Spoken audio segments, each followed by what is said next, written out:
Hi everyone, welcome to English with Jo YouTube channel. Day 6 Present Perfect Tense Part 2. ഇതിൽ മനസ്സിലാക്കാൻ പോകുന്നത് 5 uses of Present Perfect Tense. Present Perfect Tenseന്റെ 5 ഉപയോഗങ്ങൾ. എവിടെയൊക്കെ ഉപയോഗിക്കാം, എങ്ങനെയൊക്കെയാണ് Present Perfect Tense ഉപയോഗിക്കേണ്ടത് എന്ന് മനസ്സിലാക്കാം. സ്ട്രക്ചറിനെ കുറിച്ച് പാർട്ട് 1-ൽ മനസ്സിലാക്കിയിരുന്നു. അപ്പോൾ വീഡിയോയിലേക്ക് പോകുന്നതിന് മുമ്പായി ഇതുവരെ സബ്സ്ക്രൈബ് ചെയ്തിട്ടില്ലെങ്കിൽ പ്ലീസ് ഡു സബ്സ്ക്രൈബ്. അതോടൊപ്പം ബെല്ലൈക്കൺ ക്ലിക്ക് ചെയ്യുക. എങ്കിൽ മാത്രമേ ഞാനിടുന്ന പുതിയ വീഡിയോസിൻ്റെ നോട്ടിഫിക്കേഷൻ ലഭിക്കുകയുള്ളൂ. Let's move on to the lesson. First use action completed in the recent past. അതായത് തൊട്ട് മുമ്പ് ചെയ്ത് കഴിഞ്ഞ പ്രവൃത്തിയെക്കുറിച്ച് പറയുമ്പോൾ പ്രസൻറ്റ് പെർഫെക്റ്റ് ടെൻസ് ഉപയോഗിക്കാം. എന്നാൽ എപ്പോൾ ആ പ്രവൃത്തി ചെയ്തു എന്നതിൻ്റെ സമയം പറയേണ്ട ആവശ്യമില്ല. For example, the children have returned from school. കുട്ടികൾ സ്കൂളിൽ നിന്ന് മടങ്ങിയെത്തി. 4 മണിക്കാണ് കുട്ടികൾ സ്കൂളിൽ നിന്ന് വരുന്നത്.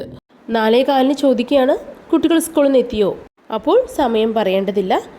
കുട്ടികൾ കുറച്ച് മുമ്പ് എത്തി എന്ന് പറയുമ്പോൾ പ്രസൻറ്റ് പെർഫെക്റ്റ് ടെൻസിൽ പറയാം. മറ്റൊരു എക്സാമ്പിൾ നോക്കൂ. The train has just arrived.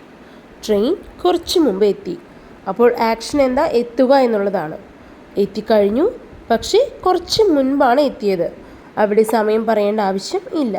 ഇങ്ങനെ തൊട്ട് മുൻപ് കഴിഞ്ഞ ആക്ഷൻ സമയം മെൻഷൻ ചെയ്യാതെ പ്രസൻറ്റ് പെർഫെക്റ്റ് ടെൻസിൽ പറയാം. രണ്ടാമത്തെ യൂസ് എക്സ്പീരിയൻസ്.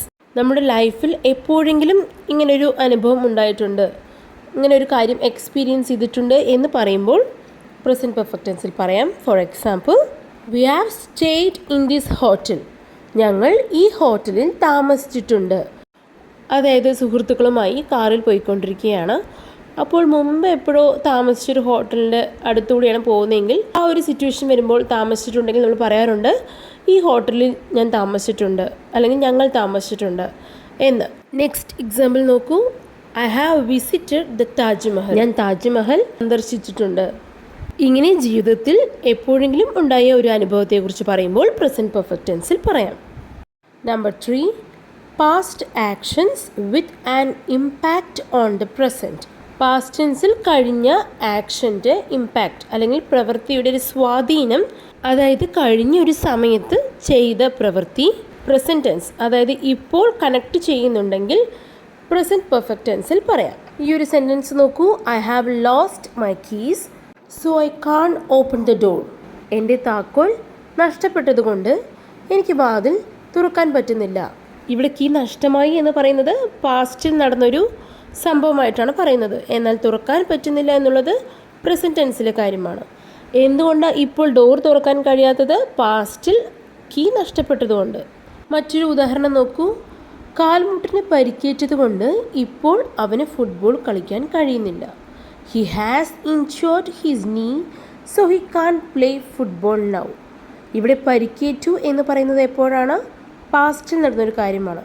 എന്നാൽ കളിക്കാൻ കഴിയുന്നില്ല എന്ന് പറയുന്നത് പ്രസൻറ്റ് ടെൻസിലെ കാര്യമാണ്, ഇപ്പോൾ നടക്കുന്ന കാര്യമാണ്. ഇങ്ങനെ ഇതുപോലെ പാസ്റ്റിലെ ആക്ഷൻ പ്രസൻറ്റുമായി കണക്ട് ചെയ്യുമ്പോൾ പ്രസൻറ്റ് പെർഫെക്റ്റ് ടെൻസ് ഉപയോഗിക്കാം.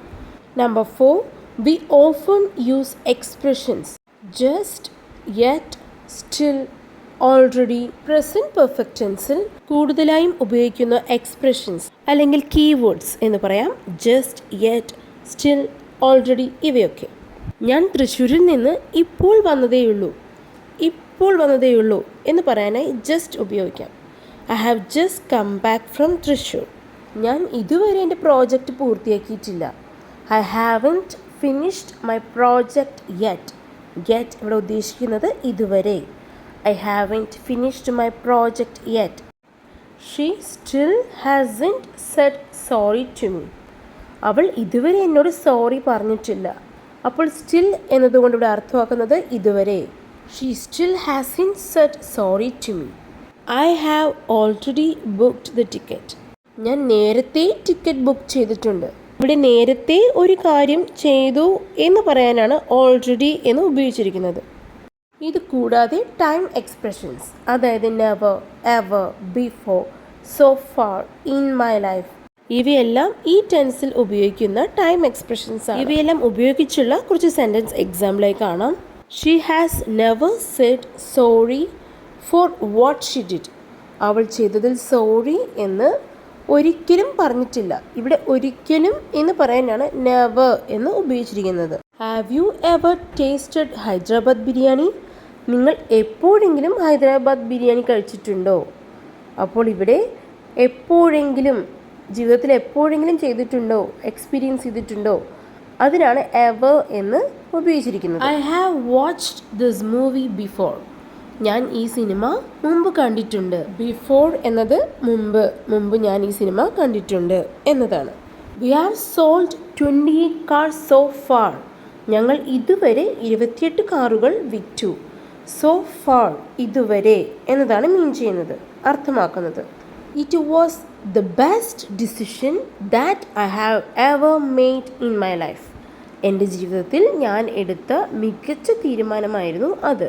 ഇതുപോലെയുള്ള keywords never, ever, so far, before ഇതെല്ലാം പ്രസൻറ്റ് പെർഫെക്റ്റ് ടെൻസിൽ ഉപയോഗിക്കാം. അപ്പോൾ എവിടെയൊക്കെയാണ് പ്രസൻറ്റ് പെർഫെക്റ്റ് ടെൻസ് ഉപയോഗിക്കാം എന്നതിൻ്റെ ഡൗട്ട്സ് ക്ലിയർ ആയെന്ന് വിശ്വസിക്കുന്നു. ഈ വീഡിയോയെക്കുറിച്ചുള്ള നിങ്ങളുടെ സംശയങ്ങൾ, വിലയേറിയ അഭിപ്രായങ്ങൾ എല്ലാം കമൻറ്റ് ബോക്സിൽ അറിയിക്കുക. വീഡിയോ യൂസ്ഫുൾ ആയെങ്കിൽ നിങ്ങളുടെ ഫ്രണ്ട്സിലേക്ക് ഈ വീഡിയോ ഷെയർ ചെയ്യുക. And please do subscribe English with Joy YouTube channel. Thank you.